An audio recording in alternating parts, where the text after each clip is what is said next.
Very special unique collection piece అనమాట.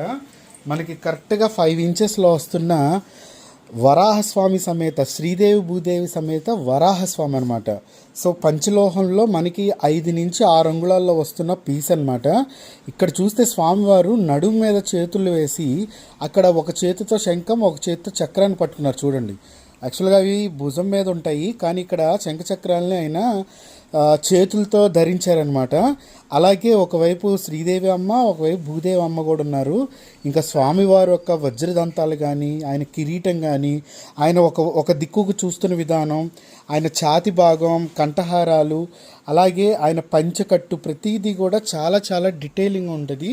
Plus అది కాక చక్కగా ఏదైనా మనం రియల్ ఎస్టేట్ ఆఫీస్ అవ్వచ్చు, అందులో పెట్టుకునే బాగుంటుంది. అలాగే ఎవరైనా ఇల్లు కొనాలి అని ముడి పడకపోయినా, భూమి కొనాలని ముడి పడకపోయినా, సో మనం మెయిన్ పూజించాల్సిన దైవం వచ్చేటప్పటికి వరాహస్వామి, అది కూడా శ్రీదేవి భూదేవి సమేతంగా వస్తున్నారు కాబట్టి చాలా చాలా బాగుంటుంది.